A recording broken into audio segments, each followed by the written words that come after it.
bareng dan insya Allah kita mau mengangkat tema tentang tradisi di hari raya, terutama saat lagi akan kita jumpai adalah hari raya Idul Fitri. Seperti yang kita tahu bahwa semua keyakinan agama mereka punya hari raya, baik agama samawi maupun agama ardi. Agama samawi adalah agama yang asalnya berasal dari wahyu, seperti agama Islam yang dijaga oleh Allah, dan ada agama yang sudah mengalami penyimpangan seperti Yahudi dan Nasrani. Masing-masing punya hari raya. Demikian pula agama ardi, yaitu agama buatan manusia. Kita ketahui bahwasanya beberapa agama-agama yang ada di sekitar kita, yang itu sama sekali tidak memiliki kitab suci bimbingan Nabi, mereka punya hari raya. Dan ini menunjukkan bahwasanya hari raya bagian dari fitrah yang disematkan oleh Allah Subhanahu wa taala kepada hambanya. Setiap ideologi punya hari besar. Bahkan tidak hanya itu.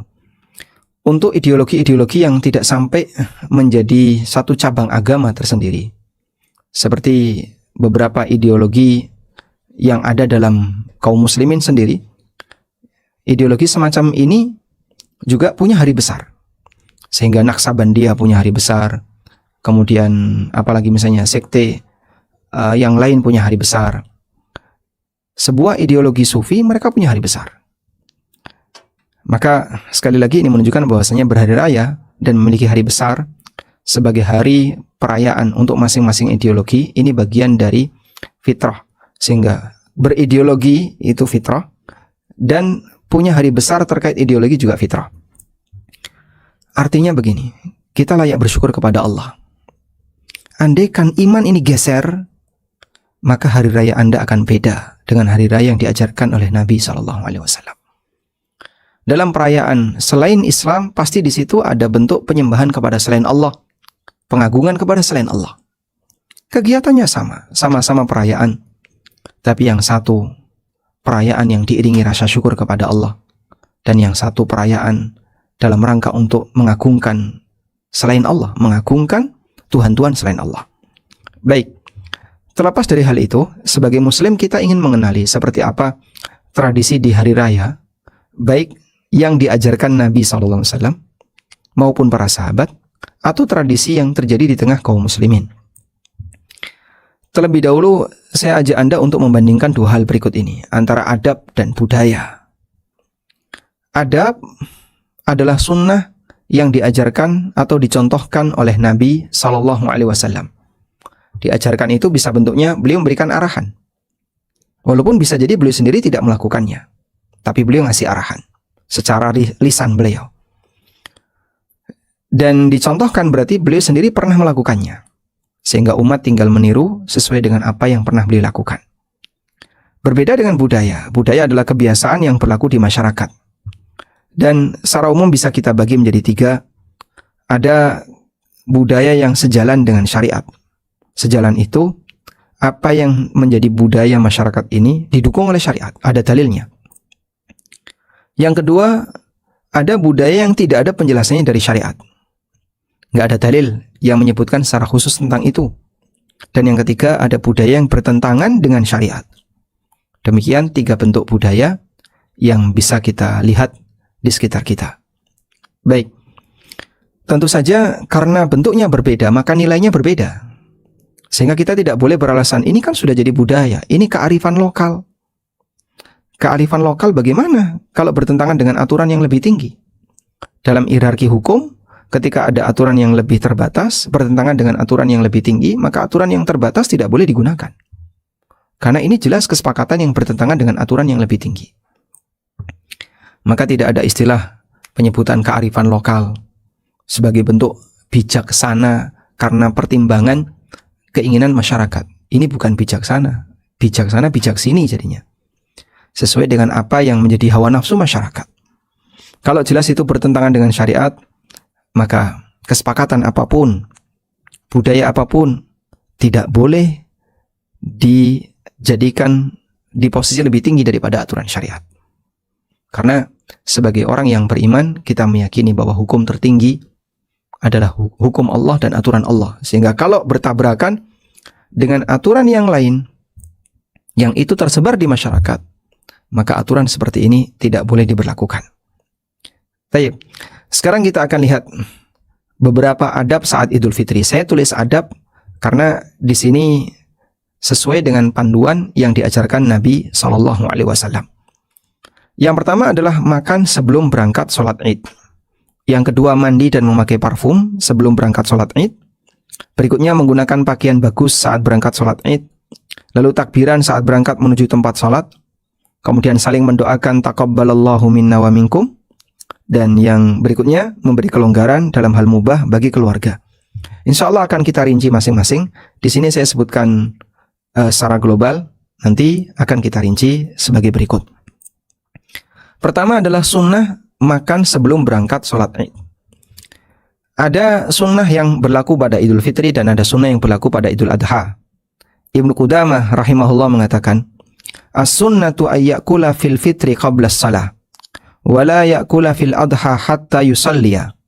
Disunnahkan untuk makan terlebih dahulu sebelum sholat Idul Fitri, dan tidak makan terlebih dahulu pada hari Idul Adha hingga selesai melaksanakan sholat. Walhamdulillah, kaum muslimin sudah begitu paham akan prinsip ini. Wa hadza qaulu aktsari ahli ilmi, dan ini adalah pendapat mayoritas ulama, di antaranya Ali bin Abi Thalib, Ibnu Abbas, Imam Malik, Imam Asy-Syafi'i, dan ulama yang lainnya. Wala na'lamu fihi khilafan. Lalu Ibnu Qudamah membuat sebuah kesimpulan, dan kami tidak mengetahui adanya perbedaan pendapat di kalangan ulama dalam masalah ini. Artinya, satu hal yang perlu untuk kita biasakan ketika kita berhari raya, dimanapun kita berada, baik Anda yang mungkin sedang di offshore atau yang sedang di daerah masing-masing, sebelum berangkat melaksanakan sholat Id, makan terlebih dahulu. Makanan apa yang bisa dikonsumsi? Nabi SAW mengkonsumsi beberapa butir kurma. Tapi kaum muslimin bisa mengkonsumsi makanan apapun, sehingga dia bisa makan berat, atau makan ringan, atau makan apapun. Yang penting pokoknya dia makan. Dan ini sekaligus sebagai pembeda, bahwa pagi ini kau sudah tidak lagi puasa. Pagi ini kau sudah tidak lagi berpuasa, sehingga saat waktu pagi kau makan. Ketika Idul Fitri. Nah, dari sinilah kita bisa melihat bahwa syariat ini mengajarkan prinsip membedakan yang beda, menyamakan yang sama. Di antara prinsip syariat adalah membedakan yang beda, menyamakan yang sama. Dan ini prinsip keadilan. Nah, bagian dari bentuk membedakan yang beda adalah bahwa sebuah amalan itu harus jelas batasan. Maka di antara yang diajarkan adalah amalan itu harus jelas batasan. Jelas batasannya bagaimana? Amalan tersebut ketika jelas batasannya, maka dia harus dilakukan sesuai dengan batasnya. Di sini sudah selesai, maka selesai. Jangan dilanjut. Karena itu Rasulullah Shallallahu Alaihi Wasallam menyebutkan dalam hadis yang cukup terkenal, mungkin Bapak Ibu sudah sering mendengarnya. La yazalun nasu bi khairin. Manusia akan senantiasa mendapatkan kebaikan ma'ajjalul fitrah, selama mereka menyegerakan berbuka. Hadis ini ya. Coba kita bukakan hadisnya. Dari Sahal bin Sa'ad radhiyallahu anhu anna Rasulullah sallallahu alaihi wasallam qaal, Rasulullah SAW bersabda, la yazalun nasu bi khairin ma ajjalul fitra. Muttafaqun alaih. Manusia akan senantiasa mendapatkan kebaikan selama mereka menyegerakan kegiatan berbuka. Selama mereka menyegerakan kegiatan berbuka. Saya sempat berpikir, menyegerakan berbuka. Kalau secara pertimbangan nafsu manusia, ini menyenangkan. Ini orang suka. Sehingga andaikan disunnahkan misalnya, Disunahkan bagi kaum muslimin untuk menunda berbuka agar pahalanya makin banyak. Semakin lama menunda, semakin banyak pahalanya. Saya yakin banyak orang yang tidak akan melakukan sunnah itu. Andaikan ada sunnah itu. Disunahkan bagi kaum muslimin untuk menunda berbuka. Makin lama menundanya makin besar pahalanya. Sehingga kalau ada orang yang berbuka jam 10, ada orang yang berbuka jam 11 malam, atau berbuka sampai jam 12 malam, makin panjang pahalanya, makin banyak pahalanya. Saya yakin mungkin banyak orang yang tidak mau melakukan sunnah itu. Andaikan ada sunnah demikian. Karena orang pengen cepat-cepat, begitu sudah selesai puasa, masuk malam, kan udah boleh makan ya, udah boleh. Saya pengen segera makan. Karena dia sudah pengen menikmati, mengkonsumsi, apalagi makanan itu sudah terhidang dalam jumlah yang banyak. Ada kolak, ada koktail, ada gedok, dan ada aneka makanan yang lain. Masya Allah. Ketika dia kumpulkan semuanya dalam jumlah banyak di satu meja. Sebelum berbuka, seolah-olah dia itu mampu menghabiskan semuanya. Maka dia ingin cepat-cepat mengkonsumsi itu. Maka orang ingin menyegerakan berbuka. Andaikan ada syariat yang mengajarkan, tundalah berbuka agar pahalamu makin besar. Mungkin banyak orang yang tidak melakukannya. Tapi ternyata tidak demikian. Nabi SAW justru mengajarkan kebalikannya. Menyegerakan berbuka ini akan mendatangkan kebaikan. Kenapa menyegerakan berbuka justru mendatangkan kebaikan? Alasannya adalah masalah kedisiplinan. Menyegerakan berbuka ini berkaitan dengan masalah kedisiplinan. Dan disiplin di sini fungsinya untuk membedakan. Puasa sudah selesai. Saat maghrib tiba, sudah batalkan, selesai. Sehingga membedakan antara waktu puasa dan waktu tidak berpuasa. Makanya justru ketika ada orang yang dia sengaja menunda-nunda berbuka puasa, tidak sesuai sunnah. Dan itu kebiasaan Yahudi. Yahudi itu suka menunda buka puasa sampai bintang terbit. Padahal kalau habis maghrib itu kan bintang belum terbit. Ufuk merah masih dominan. Nah, hal yang sama juga seperti itu. Pada saat sudah masuk hari raya, ya kamu makan. Untuk membedakan bahwasanya hari ini kau sudah tidak lagi berpuasa. Itulah prinsip membedakan yang beda. Dan itu bagian dari ajaran menjelaskan batasan. Dan kedisiplinan semacam inilah yang mendatangkan kebaikan bagi masyarakat. Baik, sekarang kita lanjutkan. Mandi dan pakai parfum sebelum berangkat Id. Dan ini karena kita mau kumpul. Semua kegiatan di mana kita itu kumpul bareng masyarakat, maka dianjurkan untuk mandi. Ada mandi Jumat, mandi sebelum sholat Id, Idul Fitri maupun Idul Adha, mandi sebelum berikhram. Karena orang ketika ikhram dia kumpul banyak orang nanti pada saat tawaf dan sa'i, maka dianjurkan untuk mandi. Ibnu Umar beliau mandi ketika Idul Fitri, qabla ayyaqdua, sebelum beliau berangkat sholat. Dan ulama sepakat juga dianjurkan memakai parfum saat berangkat menuju salat Id. Ibnu Qudamah mengatakan, qala Malikun, kata Imam Malik, sami'tu ahlal ilmi yastahibbuna at-tib wa zina fi kulli idin. Aku mendengar para ulama menganjurkan untuk memakai parfum dan berhias setiap hari raya. Walhamdulillah, kaum muslimin sudah melakukan seperti ini di tempat kita. Sehingga mereka mandi ketika hari raya dan mereka juga memakai pakaian yang bagus, ya. Dan ini bagian dari mengagungkan syiar agama Allah. Wa may yu'azzim sya'airallah fa innaha min taqwal qulub. Dan siapa yang mengagungkan syiar agama Allah, sesungguhnya itu bagian dari bentuk ketakwaan di hati. Wa may yu'azzim sya'airallah, Allah berfirman di surat Al-Hajj, dzalika wa may yu'azzim sya'airallah. Ini mohon maaf, enggak bisa diklik. Fa innaha min taqwal qulub. Ada di surat Al-Hajj ayat 32. Coba kita menuju surat Al-Hajj ayat 32. Barang siapa yang mengagungkan syiar agama Allah, fa innaha min taqwal qulub, sesungguhnya ini bagian dari ketakwaan hati. Ya. Nah, ini contoh prinsip yang diajarkan dalam syariat kita. Kalau kegiatan itu menuntut kamu untuk bersungguh-sungguh, lakukanlah dengan sungguh-sungguh. Dan bersungguh-sungguh dalam berkegiatan itu bagian dari bentuk mengagungkan syiar agama Allah. Berhari raya, Berhari raya itu termasuk syiar agama Allah.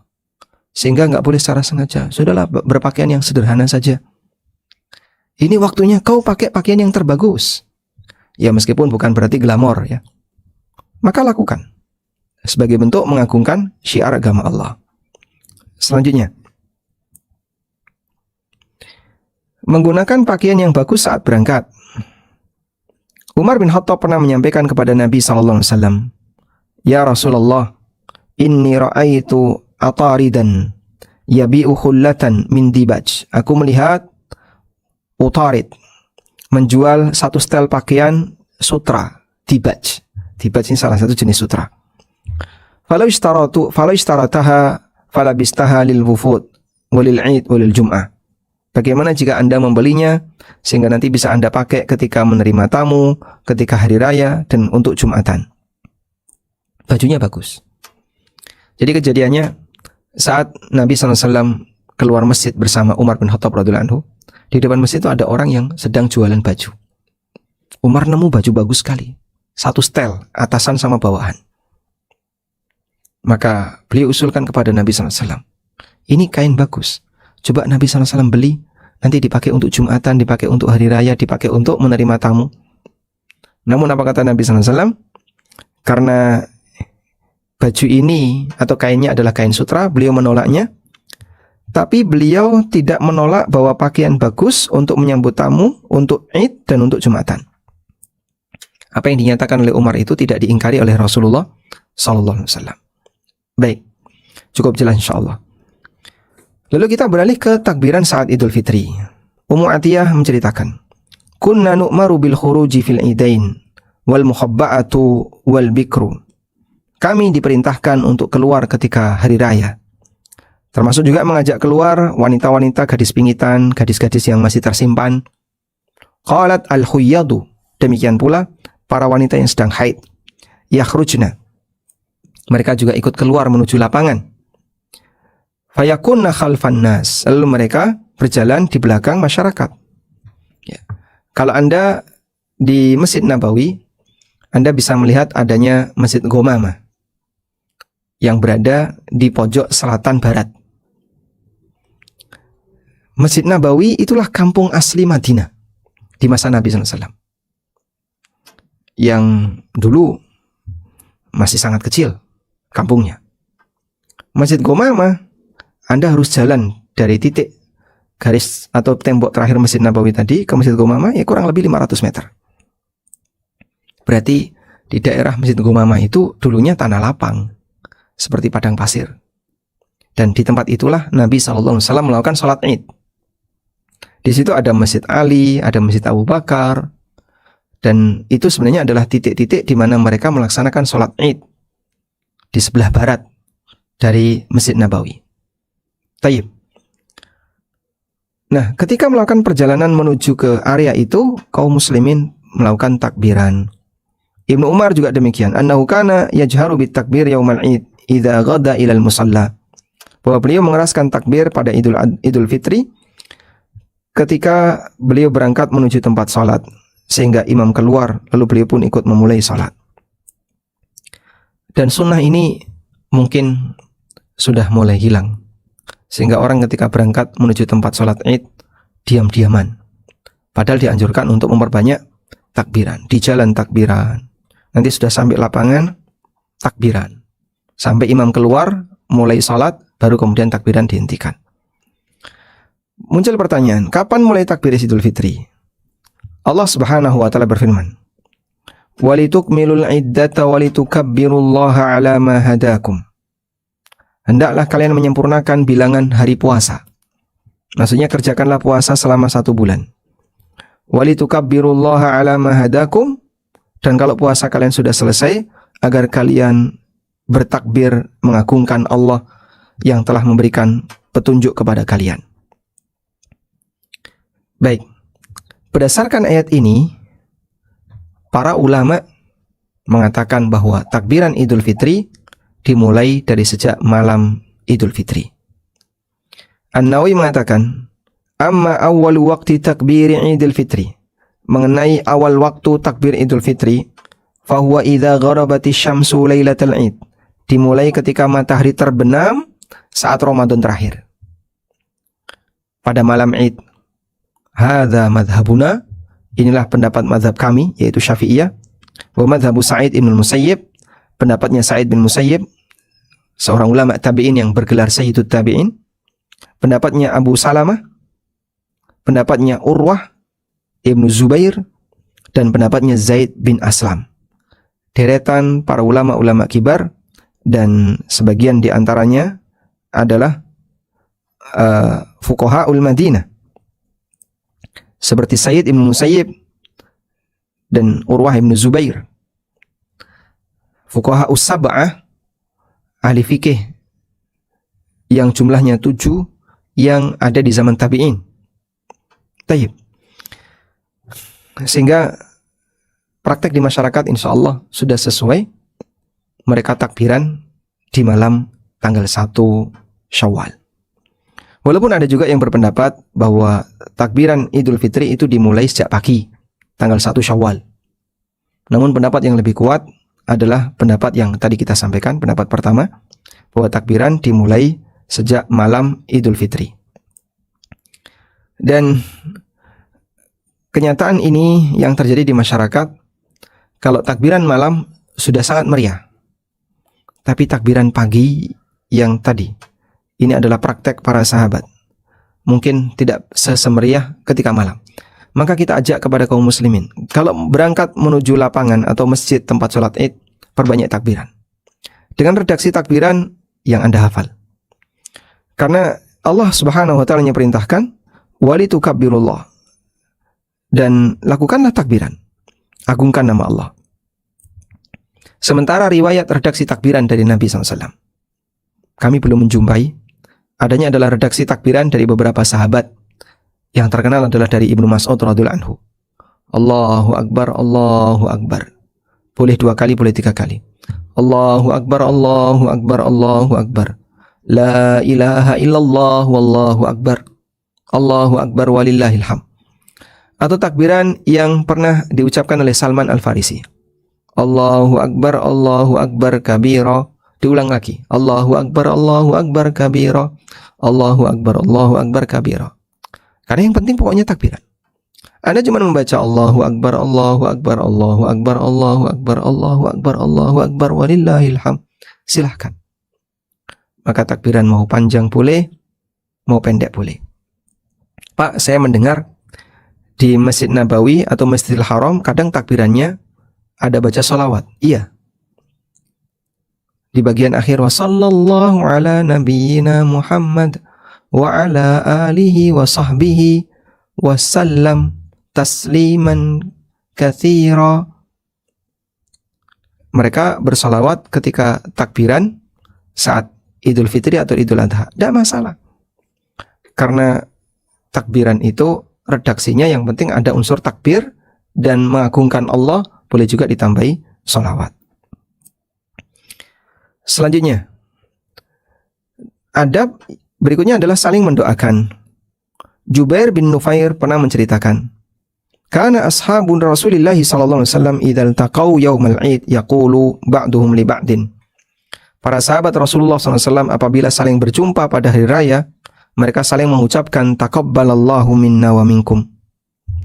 Taqabbalallahu minna wa minkum. Kebiasaan para sahabat, kalau ketemu mereka mengucapkan taqabbalallahu minna wa minkum. Muhammad bin Ziyad menceritakan, ra'aitu Aba Umamah Al-Bahili. Aku melihat sahabat Abu Umamah Al-Bahili. Ketika Id, beliau menyampaikan kepada para sahabatnya yang lain, taqabbalallahu minna wa minkum. Taqabbalallahu minna wa minkum, semoga Allah menerima amal ibadah dari kami dan dari kalian. Dan ini menunjukkan bagaimana tawaduknya para sahabat. Sehingga mereka itu banyak berdoa kepada Allah selesai melaksanakan puasa. Bukan merasa yakin amalnya diterima, tapi mereka memasang harapan besar agar amalnya diterima.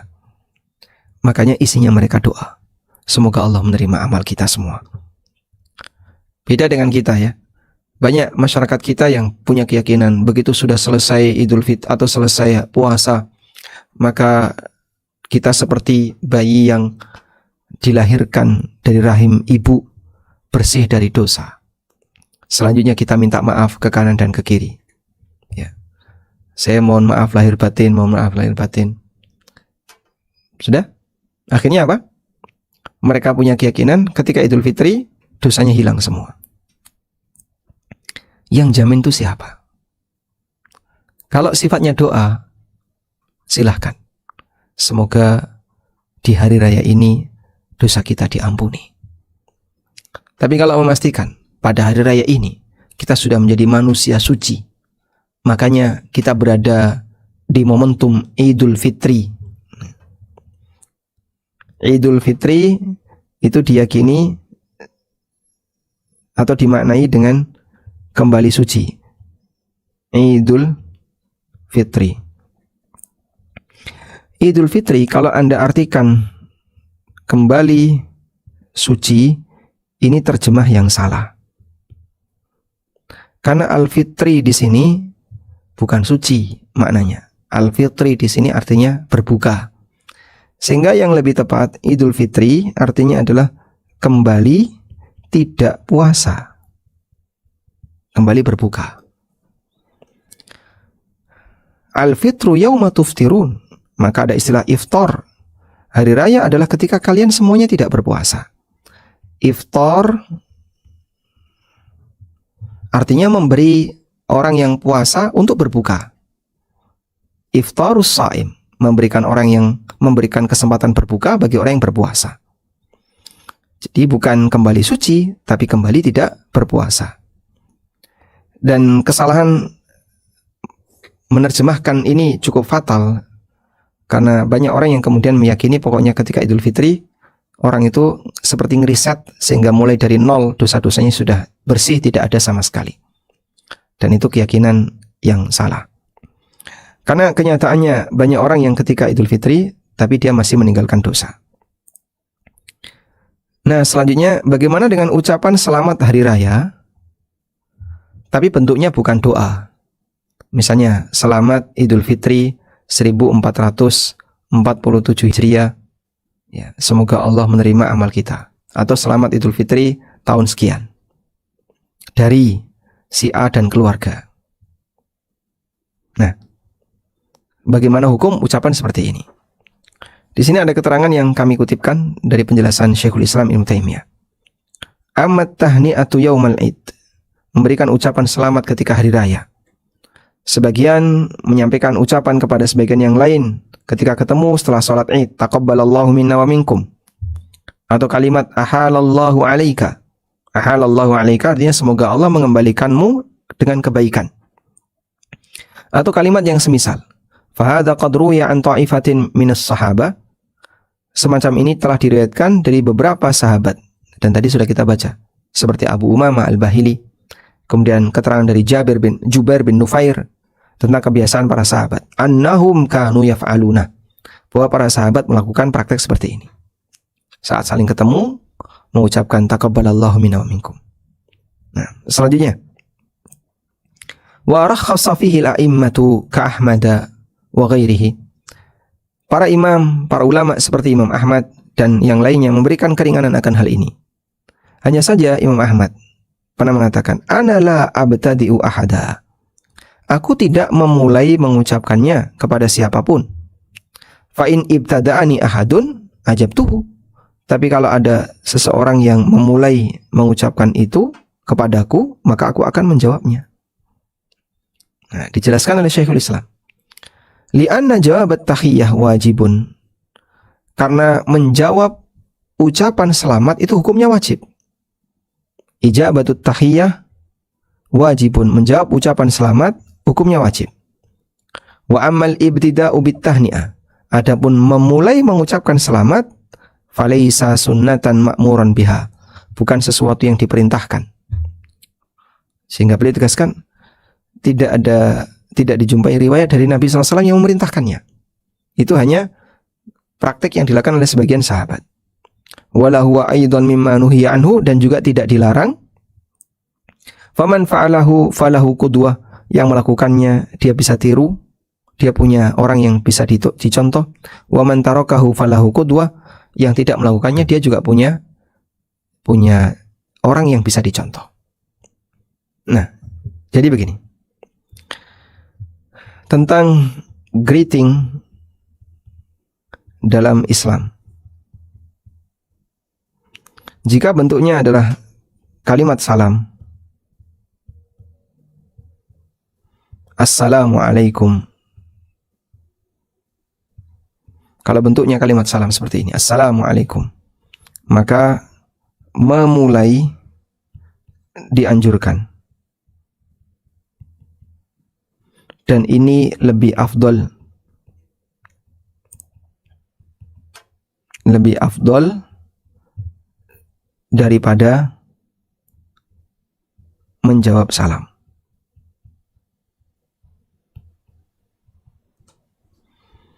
Yang kedua, untuk kalimat greeting yang lain selain salam. Misalnya, selamat berpuasa, selamat Idul Fitri, selamat ini, selamat ini. Ya. Misalnya, selamat Idul Fitri. Atau orang mengucapkan kalimat Id Mubarak, Idun Mubarakun. Nah, untuk kalimat seperti ini, memulai tidak ada anjuran. Menjawab hukumnya wajib. Memulai tidak ada anjuran, tapi menjawab hukumnya wajib. Maka karena latar belakang inilah Imam Ahmad mengatakan, aku tidak memulai, tapi kalau ada yang memulai kepadaku, aku akan menjawabnya, sehingga yang ini yang berpahala. Kalau tidak ada anjuran berarti kan tidak ada nilai pahalanya. Maka Imam Ahmad melakukan yang kedua ini agar ada nilai pahalanya. Masya Allah. Seperti ini contoh orang yang demikian perhitungan berkaitan dengan masalah pahala. Baik. Sehingga beliau sampaikan di sini, Ana la abtadi, aku tidak memulai. Ana la abtadi'u ahadan, aku tidak memulai. Fa in ibtada'ani ahadun, tapi kalau ada orang yang memulai, ajabtuhu, akan aku jawab. Selanjutnya, tentang saling berkunjung. Apakah ada anjuran untuk saling berkunjung? Dalam ensiklopedia fikih disebutkan, at-tazawur masyru'un fil Islam. Saling berkunjung itu disyariatkan dalam Islam. Dan terdapat dalil yang menunjukkan disyariatkan untuk saling berkunjung ketika hari raya. Diriwayatkan dari Aisyah radhiyallahu anha, qalat, beliau mengatakan, dakhala alayya an-nabiy sallallahu alaihi wasallam. Nabi sallallahu alaihi wasallam pernah menemuiku. Wa indi jariyatan, dan di dekatku ada dua gadis. Tughanniyani bi ghina'i Bu'ats, yang mereka sedang menyenandungkan lagu Bu'ats, mengenang peristiwa perang Bu'ats di masa silam. Fattaja'a 'alal firash, kemudian Nabi sallallahu alaihi wasallam berbaring di ranjang. Wa hawwala wajhahu, dan beliau membalikkan wajahnya. Jadi Nabi sallallahu alaihi wasallam datang dari luar, mungkin beliau mengunjungi ke istri-istri yang lain. Tiba-tiba beliau masuk ke rumah Aisyah, dan di dalam rumah itu ada dua gadis, dua anak kecil, gadis kecil yang sedang menyenandungkan lagu Bu'ats. Kemudian Nabi sallallahu alaihi wasallam berbaring, lalu beliau hawwala wajhahu, menghadapkan wajahnya ke arah tembok, sehingga tidak melihat kegiatan yang dilakukan oleh dua gadis kecil tadi. Wa dakhala Abu Bakar, kemudian tiba-tiba masuk Abu Bakar. Nah, di saat itulah Abu Bakar memarahi dua anak tadi yang sedang bernyanyi, tapi kemudian ditegur oleh Rasulullah sallallahu alaihi wasallam. Karena itu adalah hari raya, sehingga seharusnya ditoleransi. Ya. Nah, di sini dalam ensiklopedia fikih dinyatakan wa maudhi'u syahid fihi, sisi pendalilan dari hadis ini adalah wa zada fi riwayati Hisham, ada tambahan dalam riwayat Hisham. Nabi SAW mengatakan, ya Abu Bakrin, wa ya Abu Bakar, inna likulli qaumin idan, setiap masyarakat itu punya hari raya. Wa hadza iduna, dan ini adalah hari raya kita. Qala fil Fathi, dalam Fathul Bari, Al-Hafidh Ibnu Hajar mengatakan, wa ja'a Abu Bakar, Wa fi riwayat Hisham bin Urwah, dakhala alayya Abu Bakar. Datang Abu Bakar menemui Aisyah, ka'annahu ja'a za'iran laha. Ba'da an dakhala an-nabiy sallallahu alaihi wasallam baitahu. Seolah-olah Abu Bakar datang untuk berkunjung kepada Aisyah yang merupakan anaknya beberapa saat setelah Nabi sallallahu alaihi wasallam masuk ke rumah Aisyah.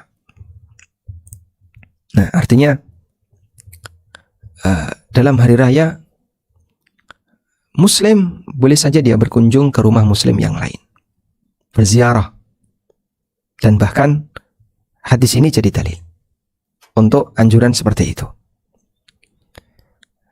Lalu dalam fatwa Syabakah Islamiyah dinyatakan, wala syakka anna at-tazawura fil 'id mimma yuqawwis silah. Tidak diragukan bahwasanya saling berkunjung ketika hari raya termasuk hal yang bisa mempererat hubungan, silaturahmi, wa yuzilu syahna wa yaqta'ut tadabur, menghilangkan permusuhan.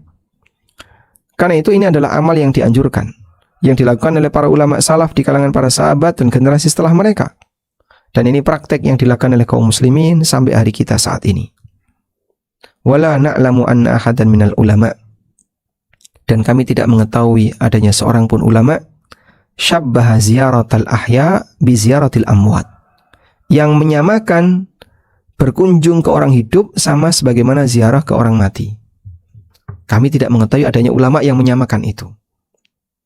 Maksudnya gini, kalau menjadikan waktu hari raya secara khusus untuk ziarah kubur, dianjurkan ziarah kubur saat lebaran, nah itu nggak ada dalil. Ziarah kubur itu bebas waktu. Tidak ada anjuran di waktu tertentu. Baik. Nah, bagaimana dengan ziarah ke atau berkunjung ke tetangga, kerabat, orang-orang yang masih hidup? Ya, itu dianjurkan untuk mempererat persaudaraan. Nah, kasihan orang yang mati, dia nggak dikunjungi. Doakan orang yang mati. Orang yang mati tidak butuh kunjungan orang hidup. Orang mati lebih butuh doanya orang hidup. Sehingga bisa didoakan ketika Ramadan, bisa didoakan ketika malam Id atau di waktu-waktu yang lain. Kemudian bagian akhir dari pembahasan kita adalah tentang salaman lawan jenis. Ini hal yang perlu diwaspadai ya. Ma'qil bin Yasar mengatakan, li ayyut ana fi ra'si rajulin bimikhyatin min hadidin. Sungguh, jika kepala seseorang ditusuk dengan besi, ditusuk dengan jarum dari besi, ditusuk dengan jarum dari besi, paku, bukan jarum dari kayu. Mungkin dulu ada jarum dari kayu. Sungguh, ketika kepala seseorang ditusuk jarum dari besi, khairun min ayyamas samra'atan la tahillulahu, itu lebih baik daripada dia menyentuh seorang wanita yang tidak halal baginya. Jadi, kira-kira ancamannya apa sih kalau orang itu bersalaman dengan lawan jenis yang bukan mahram? Sahabat menjelaskan seperti ini. Kalau kamu ditusuk paku di kepalamu, kira-kira menurut kamu gimana? Ya, kita ketakutan, nggak mau. Baik, menyentuh tangan wanita yang bukan mahram lebih buruk daripada itu.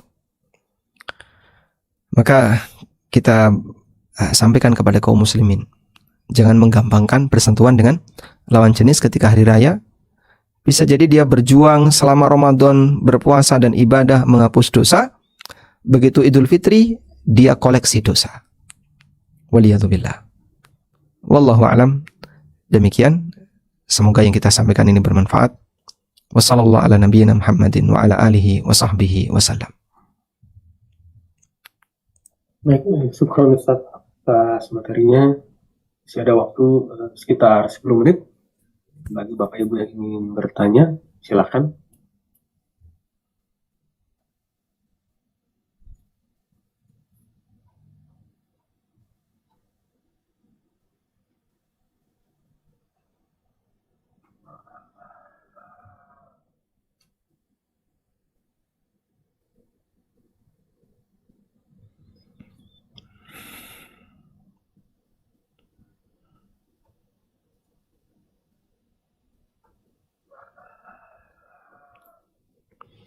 Alhamdulillah. Baik. Sekiranya tidak ada yang ingin disampaikan. Mungkin ada satu Ustaz, saya coba titipkan aja. Kalau di Indonesia ini karena kebetulan ada Lebaran, kadang-kadang suka ada beda-beda harinya. Ini masalah yang ditanyakan terkait masalah eh, sholat idnya. Sholat idnya terkadang harusnya dia Lebarannya besok, tapi dia sholat id ikut yang sesudahnya lagi. Itu bagaimana Ustaz? Lebarannya harusnya besok, sholat idnya tertunda.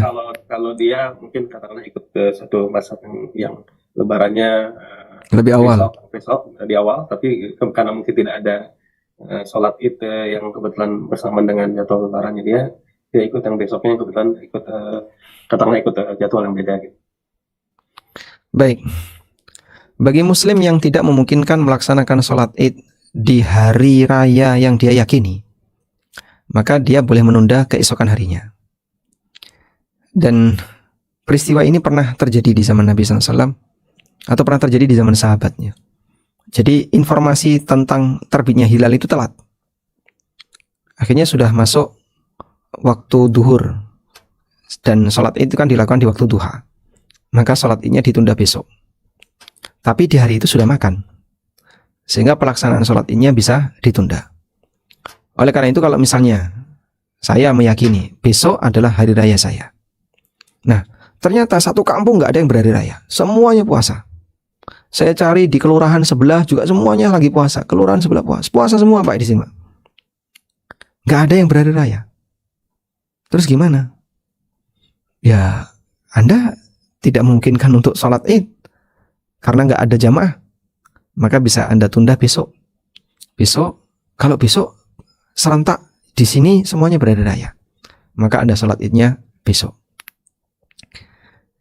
Yang saya alami malah berlaku sebaliknya.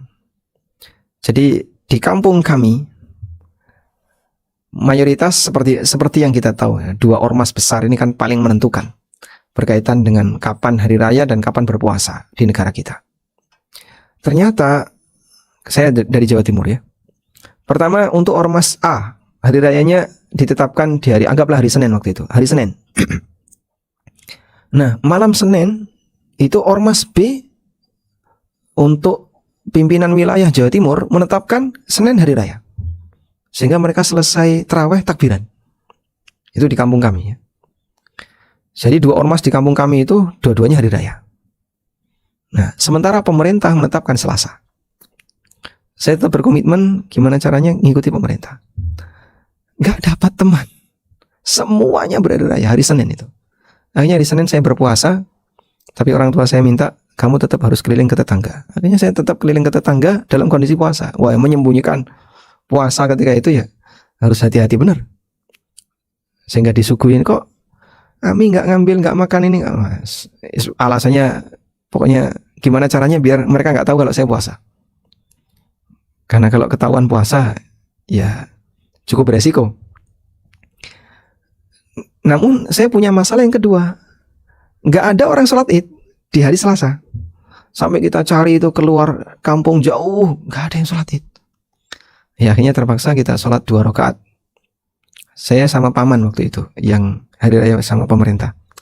Kami berdua sholat 2 rakaat sebagai pengganti, karena tidak kita jumpai rombongan jamaah sholat id ketika itu. Kalau besoknya lagi sudah nggak ada, sehingga itu tinggal hari terakhir untuk yang resmi yang ada di masyarakat kita. Nah, kalau sekiranya besoknya masih ada hari raya, Anda di hari ini ternyata nggak nemu, misalnya semuanya masyarakatnya besok, maka Anda hari rayanya bisa ikut besok. Wallahu a'lam. Baik Ustaz, terima kasih banyak Mas jawabannya. Sepertinya tidak ada lagi yang bertanya Ustaz, mungkin bisa diakhiri Ustaz. Baik, karena mungkin tidak ada yang perlu kita diskusikan di kesempatan ini, dan ini kajian siang-siang lagi puasa ya. Barangkali teman-teman mendengarkan lewat Zoom sambil persiapan istirahat, atau bahkan sudah ada yang ketiduran. Sudah ada yang kerja Ustaz, Oh, ada yang kerja. Beda waktu Indonesia bagian tengah. Oh, beda waktu. Baik. Tayyib. Ada yang bertanya boleh di chat. apa boleh, masih boleh di sebentar. Betul. Sebentar. Oh nggak ada nih, nggak jadi Baik, baik. dihapus lagi. Ada sebentar. Assalamualaikum, izin tanya, saya pernah dengar kalau sholat harus keluar dan pulang lewat jalur yang beda. Terus kalau hanya satu jalur bagaimana, Ustaz? Waalaikumsalam warahmatullahi wabarakatuh. Baik, memang dianjurkan berangkat dan pulang dari jalur yang berbeda. Kalau cuma satu jalur, ya adanya itu, ya itu aja yang dipakai.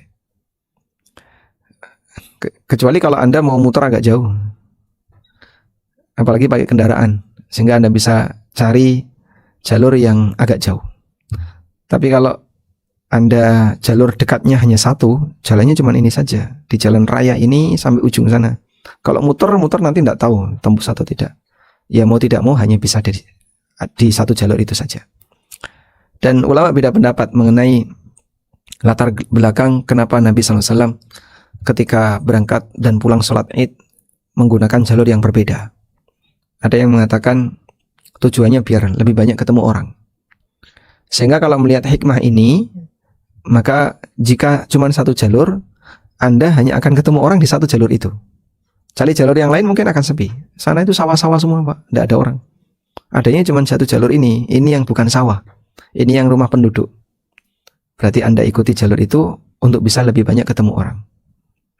Dan ada yang mengatakan itu sebagai saksi bahwasanya kita pernah berjalan baik berangkat maupun pulang untuk melaksanakan sholat Id di jalan yang berbeda, maka jalan itu akan jadi saksi. Tapi pendapat ini lemah, karena kalau ini tujuannya untuk jadi saksi, tentu akan dilakukan oleh Nabi SAW dalam setiap kegiatan berjalan beliau ketika menuju ibadah, baik sholat berjamaah, Jumatan, maupun yang lainnya. Dan kenyataannya beliau tidak melakukan itu kecuali ketika sholat Id. Sehingga ini menunjukkan bahwasanya lebih tepat hikmahnya adalah seperti yang pertama. Wallahu a'lam. Baik. Kalau tidak ada pertanyaan lagi. Baik, demikian yang bisa kita bahas. Semoga apa yang kita kaji di kesempatan kali ini menjadi ilmu yang bermanfaat. Di era digital banyak tradisi fisik mulai bergeser ke ranah virtual. Sejauh mana esensi silaturahmi dianggap sah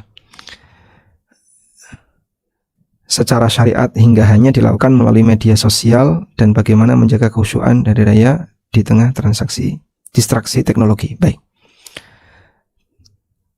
Teknologi tidak mengubah aturan. Hukum tetap berlaku dari mulai sejak turun sampai sekarang. Walaupun ada banyak perubahan dan distraksi teknologi di masyarakat. Namun, sebagaimana kata Al-Qadhi Iyad rahimahullah, Al-Qadhi Iyad menyebutkan bahwa silaturahmi itu bertingkat. Ada silaturahmi tingkatannya paling minimalis. Di masa silam itu yang dijelaskan oleh beliau adalah sebatas menyapa. Ada yang lebih atas lagi, memberi salam tapi nggak ngobrol sama sekali. Ada yang memberi salam kemudian dia ngobrol. Ada yang mengirim surat. Sehingga orang menjalin hubungan dengan orang lain itu bertingkat. Maka demikian pula di zaman sekarang. Silaturahmi seseorang di zaman teknologi bertingkat. Ada yang cuma ngasih WA Assalamualaikum, atau cuma ngasih emoticon apa, terus ngajak orang untuk salaman jarak jauh misalnya. Sebagaimana pula ada silaturahmi yang lebih bagus ketika dia datang, bertemu yang bersangkutan, kemudian ngobrol dalam waktu yang lama, bahkan kadang sampai makan-makan. Intinya nilai dari tingkatan silaturahmi itu berbeda sesuai dengan tingkatan kedekatan ketika seseorang melakukan silaturahmi. Maka kalau Anda bisa silaturahmi ke orang tua dengan cara datang langsung menghadap, salaman, sentuhan fisik, rangkulan, makan bareng, tentu akan lebih gede pahalanya dibandingkan hanya sebatas ngirim WA atau telepon. Ngirim WA dengan telepon aja berbeda. Telepon audio dengan telepon video, nilai silaturahminya berbeda. Dan demikian seterusnya. Wallahu a'lam. Wa sallallahu ala nabiyyina Muhammadin wa ala alihi wa sahbihi wa sallam.